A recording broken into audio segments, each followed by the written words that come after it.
Halo guys, perkenalkan nama saya Zaidan Tri Arifianto.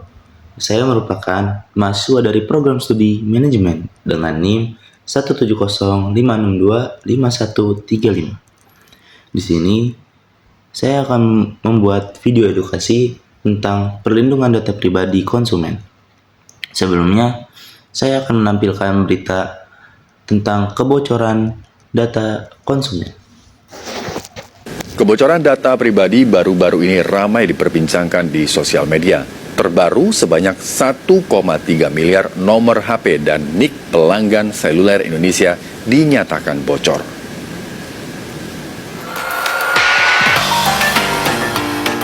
Kementerian Informasi dan Informatika telah menyatakan bahwa kabar kebocoran data pribadi yang saat ini meluas di kalangan masyarakat benar adanya. Sebanyak 1,3 miliar nomor HP dan NIK pelanggan seluler Indonesia dinyatakan bocor. Kris Taufik selaku jubir Partai Perindo mengungkapkan bahwa kebocoran data seperti ini sudah banyak terjadi di sejumlah negara. Tetapi yang harus dicermati ialah bagaimana masyarakat dan pemerintah bisa bersama-sama memastikan adanya sistem yang bisa menjaga keamanan data pribadi masyarakat. Selain itu, masyarakat juga harus lebih berhati-hati dalam menyebarkan data pribadi lewat sosial media. Kita, artinya masyarakat dan pemerintah bersama-sama memastikan adanya sistem yang bisa terverifikasi, teraudit dari sisi security, dari sisi keamanannya, gitu. Nah, sebaiknya kita semua fokus di situ menurut saya. Jangan terbias oleh perdebatan-perdebatan yang menurut saya malah berkembang yang tidak substansial. Berbagai upaya diharapkan mampu mengatasi permasalahan yang terjadi. Apalagi pemerintah juga sudah memiliki pengaturan mengenai kewajiban untuk server. Ini bisa menjadi salah satu cara untuk melindungi data pribadi masyarakat. Kris Taufik juga berharap pemerintah segera meluncurkan rancangan undang-undang perlindungan data pribadi untuk mengatur dan menindak pihak yang memanfaatkan akses ilegal untuk kepentingan pribadi. Setelah menonton cuplikan berita tersebut, ada perlunya kita mengenali dan melindungi hak kita sebagai konsumen. Di era digital ini, data pribadi kita adalah aset berharga. Karena setiap kali kita berbelanja online, mendaftar layanan, atau menggunakan aplikasi, kita membagikan informasi sensitif. Perlunya memahami cara melindungi data pribadi kita adalah langkah penting untuk menghindari resiko penipuan, penyalahgunaan, dan kerugian finansial. Kira-kira apa saja yang termasuk dari data pribadi? Data pribadi adalah setiap data tentang seseorang yang teridentifikasi atau dapat diidentifikasi secara tersendiri atau dikombinasikan dengan informasi lainnya. Contohnya, data-data umum, nama lengkap, jenis kelamin, kewarganegaraan, agama, hobi, alamat email, nomor telepon, atau data spesifik atau sensitif, data kesehatan, data biometrik seperti sidik jari, retina, kemudian data keuangan, nomor rekening, atau kartu kredit, kemudian data anak, catatan kriminal, dan data terkait orientasi seksual. Ingat, semua data ini memiliki nilai yang harus kalian lindungi. Apakah kita memiliki hak terhadap data pribadi kita sebagai pemilik data itu sendiri? Tentu kita memiliki hak utama di antaranya. Pertama, hak untuk mengetahui.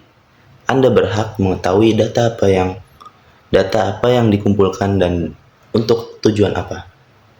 Kemudian, yang kedua, hak untuk memperbaiki. Anda berhak meminta perbaikan atau pembaruan jika data Anda salah atau tidak akurat. Kemudian yang ketiga, hak untuk menghapus atau menarik kembali.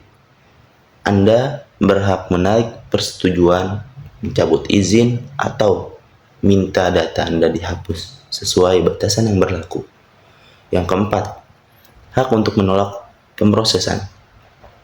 Anda berhak menolak data Anda digunakan untuk tujuan tertentu, misalnya pemasaran langsung. Di sini kemudian saya akan memberikan tips praktis melindungi data pribadi kita. Pertama, yang paling utama nih, paling gampang banget di sini. Waspada sebelum memberi izin. Kita mesti konsen baca kebijakan privasi ini. Sebelum menyetujui, luangkan waktu untuk membaca bagaimana perusahaan akan mengelola, menyimpan, dan menggunakan data kita. Kemudian, berikan seperlunya. Jangan berikan data yang tidak relevan dengan layanan yang Anda gunakan. Misalnya, aplikasi center meminta akses ke kontak atau mikrofon. Periksa izin aplikasi. Tinjau izin akses kamera, lokasi, dan kontak yang diminta oleh aplikasi yang sudah terpasang di perangkat kita. Kemudian, matikan izin yang tidak perlu.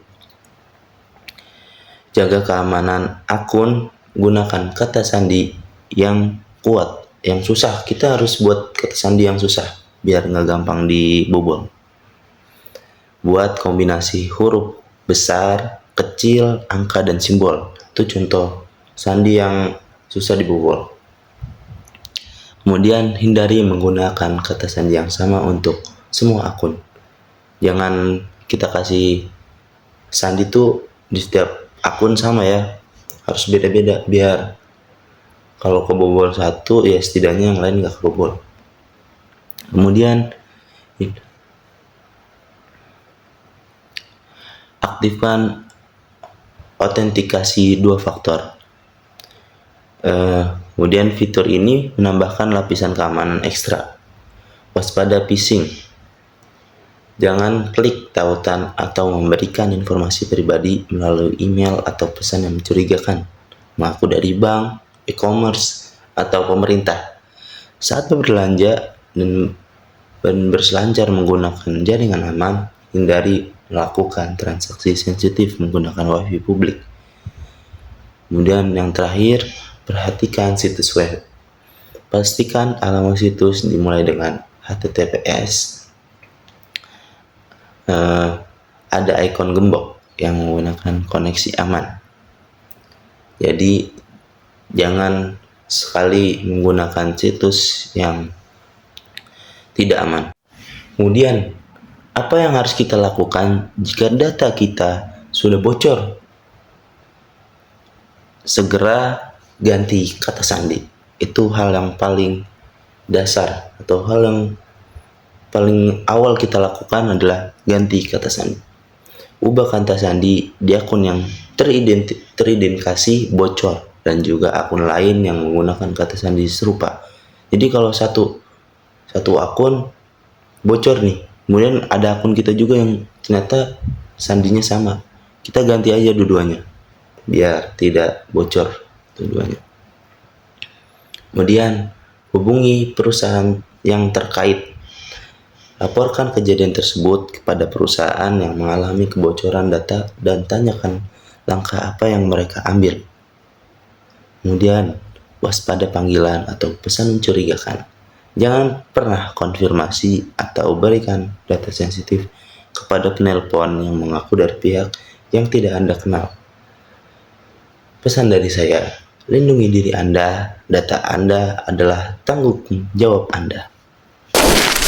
Sangatnya suka, aku sekali.